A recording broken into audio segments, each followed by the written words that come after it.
now been abandoned by Saudi Arabia. I don't know whether you know it. Do you? That a pagan Arab never needed a visa to perform the Hajj, even while he was worshipping idols.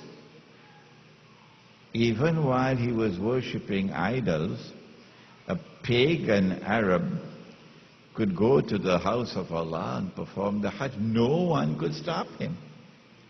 No one could say, you need my permission to come here. No one could say, you must have a visa. No. For thousands of years. That's gone today. Not only in Saudi Arabia, but all over the world. But in Israel, in this imposter Israel, they have preserved that model of a state which emerged with Nabi Dawood alayhi salam and which was restored by Nabi Muhammad alayhi salatu wasalam. Let us repeat it one more time. This part of the characteristic of the Khilafah state, that it recognized no nationality as a bar. That once you are a member of the religious community of those who worship Allah, you are allowed to enter the territory. You don't need a visa. You're allowed to reside. You don't need a residence permit. You're allowed to seek your livelihood. You don't need a work permit. And you're allowed to participate in the political process on the basis of equality with all other believers. You don't need to be a Saudi citizen. Nabi Muhammad alayhi salatu wasalam proceeded to expand on the model of the Khilafah state,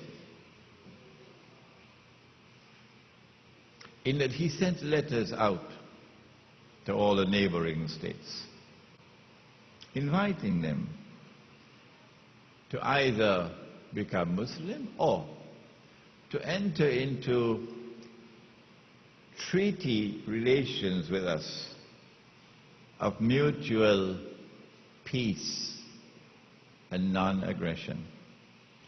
This invitation was given to tribes in Arabia that were not Muslim, and this invitation was also extended beyond tribal Arabia. And from the seed which he planted eventually emerged what may be described as the Islamic conception of an international order.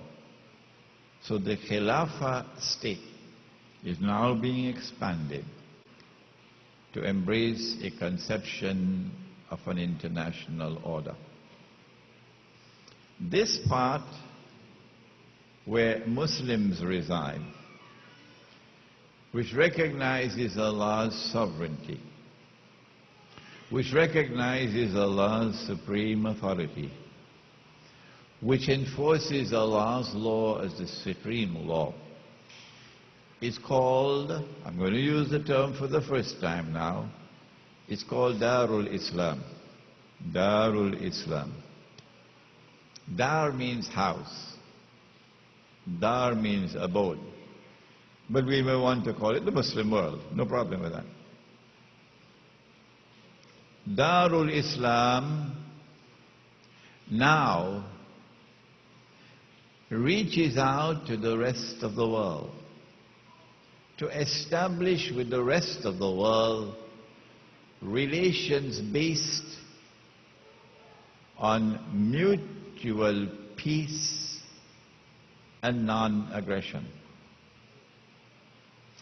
To the extent that a neighboring state, or even a state that is distant, is prepared to coexist with the Islamic State on the basis of mutual peace and non-aggression, a treaty is signed.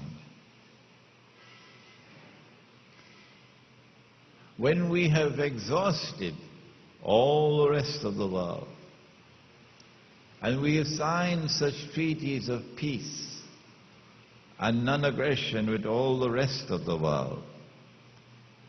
We now have what our scholars of international relations describe as Darus Salam. Darus Salam would be the world of peace. There is a term in Latin which is used to describe this. They call it Pax Islamica. When Britain became the ruling state in the world, Britain attempted to replicate it, but not exactly, and then they call that Pax Britannica. You may have heard the term. And then when the United States took over, and the United States attempted to establish those relations with the rest of the world, they call it Pax Americana. You may have heard it. And tomorrow when Israel takes over, and Israel attempts to do the same, they will call it Pax Judaica. And so we're introducing you to Pax Islamica. But Pax Islamica is built on foundations of morality, of moral values. And that is that to the extent that you are prepared to coexist with the Islamic State on the basis of mutual peace and non-aggression, to that extent you are now a part of Darus Salam, the world of peace. What about the rest of the world? It is not a state of peace if you oppress others. No. When power rests on the foundations of faith, power will not allow oppression. No. Allah wants you to fight the oppressor. Allah asks in the Quran, what's wrong with you? وَمَا لَكُمْ لا تقاتلون في سبيل الله والمستضعفين من الرجال والنساء والولدان الذين يقولون ربنا أخرجنا من هذه القرية الظالم أهلها إلى آخر الآية. What's wrong with you? And so the Islamic State, while it reaches out to establish relations of mutual peace and non-aggression with all the world which is prepared to reciprocate. The Islamic State will not tolerate oppression in the world, will not establish peaceful relations with the oppressor, because when power rests on the foundations of faith, power will be used to punish the oppressor. Welcome to Islam's conception of an international order. If we do not have freedom to preach Islam in your territory, that's wickedness. Allah says, Al-haqqu min rabbikum, truth is from your Lord. فَمَنْ شَاءَ فَلْيُؤْمِنْ, whosoever wishes is free to accept it. وَمَنْ شَاءَ فَلْيَكْفُرْ, and whosoever wishes must have the freedom to reject it.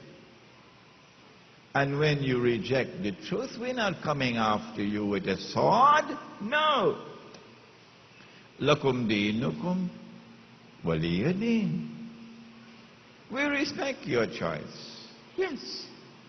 All that we insist upon is that this earth belongs to Allah. And we must have the right to preach the truth everywhere on Allah's earth.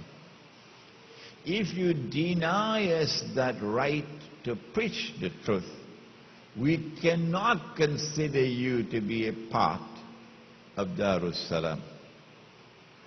Rather,